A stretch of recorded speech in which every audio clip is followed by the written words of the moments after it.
Olá, crianças! E então, já concluíram as atividades de ensino religioso? Muito bem, então agora nós vamos fazer as atividades de ciências, certo?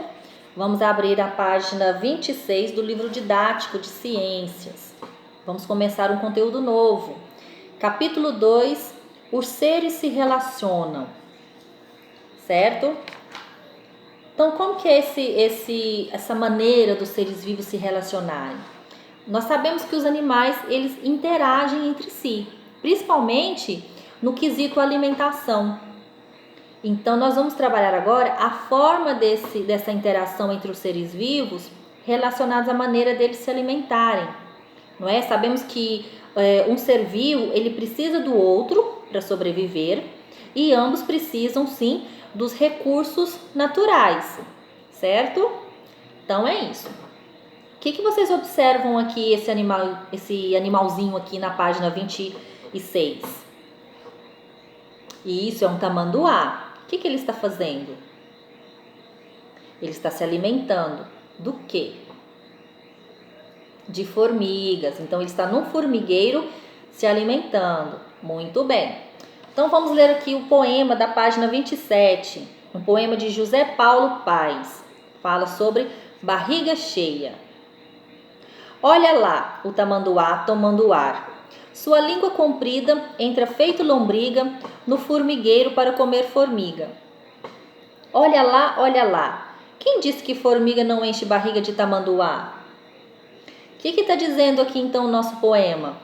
Está falando sobre o tamanduá, a maneira de se alimentar, está falando da língua do tamanduá, não é? Que ele usa para capturar então as formigas, para levar então até a boca, certo?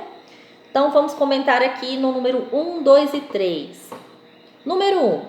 Cupins e formigas são os principais alimentos dos tamanduás. Isso mesmo, eles se alimentam de cupins e formigas.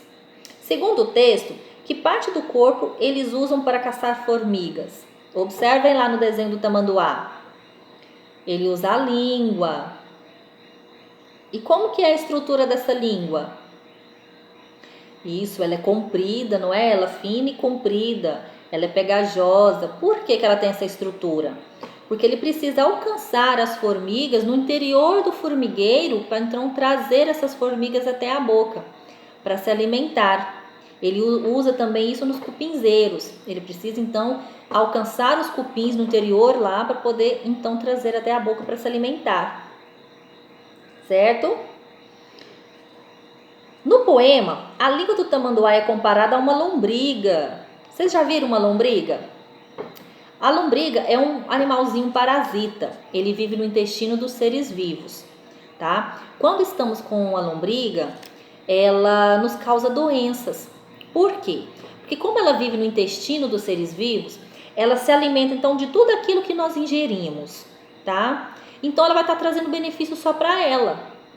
Então, quando ela faz isso, ela nos traz doenças. Por isso, nós dizemos que a lombriga é um parasita. Então, ela se assemelha muito à estrutura da língua do tamanduá, certo? Ela é fina e comprida. Você já reparou como as formigas vivem sozinhas ou em sociedades organizadas? Vocês já observaram um formigueiro? O formigueiro, ele tem as formiguinhas ali, elas estão vivendo sozinhas ou elas estão em sociedade? Muito bem, elas vivem em sociedades agrupadas, né? Elas vivem bem organizadas ali, certo? Muito bem. Então, nós vamos ver as maneiras como os seres vivos se relacionam então, nesse conteúdo, tá? Viramos então a página 28. Nós vamos falar aqui também sobre protocooperação e comensalismo. Existem outras maneiras de relação dos seres vivos, da forma que eles interagem, que é o parasitismo, a competição, predação, são várias outras formas, mas hoje vamos falar então sobre protocooperação e comensalismo. Antes, vamos falar então, sobre o tamanduá, a gaivota, o pássaro cetim e os pinguins, tá? O que nós vamos falar aqui?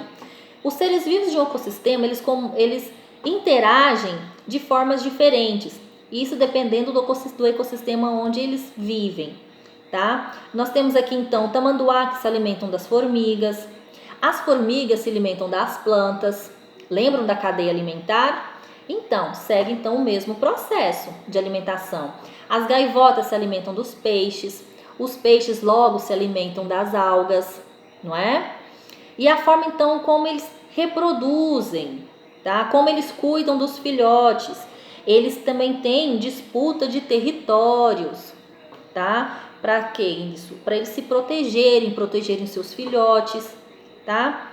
Então nós temos a maneira aqui como o passarinho cetim construindo o seu ninho. Nós temos um casal de pinguins cuidando do seu filhote. Então é a maneira de interagir entre então os seres vivos, tá?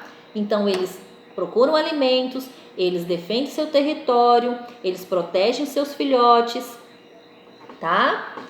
Então tá certo. Vamos falar então sobre protocooperação. Aqui tem um vídeo do QR Code que vocês podem estar abrindo aí para fazer a leitura do vídeo, certo? O que é protocooperação? A própria palavra já diz. Cooperação é quando cooperamos com alguma coisa para benefício, para ajudar. No nosso caso aqui, os animais cooperam para a ajuda do meio ambiente. Nós temos dois animaizinhos aí que fazem esse papel de protocooperação, tá? A forma deles interagirem com o meio ambiente é a protocooperação. Nós temos então a abelha e o beija-flor. Por quê? Tanto a abelha quanto o beija-flor, eles precisam do néctar para se alimentar, não é? E quando eles pousam nas flores, eles sujam então o seu corpo, as patinhas, com os pólen das flores. Então eles vão sentando de flor em flor, levando pólen de uma planta para outra. O que vai trazer de benefício então para o meio ambiente? O que eles vão estar cooperando com o meio ambiente? Eles vão estar dando então, permitindo formação de novos frutos, de novas sementes, de novas flores, tá? De novas plantas Então essa forma de levar pólen de um lugar, de uma flor para outra, chama-se polinização, certo? Muito bem. Então agora nós vamos ver sobre o comensalismo. O que é o comensalismo? É quando um ser vivo se beneficia com o outro, mas ambos não prejudicam, não causam mal nenhum um para o outro. Só está ali então para ajudar, tá? No caso aqui nós temos o tubarão e uma rêmora, tá? O que acontece? A rêmora fica junto ao tubarão. Quando ele está se alimentando, ela aproveita da situação ali, dos restos dos alimentos do tubarão, e ela se alimenta. Só que o tubarão, não prejudica a rêmora.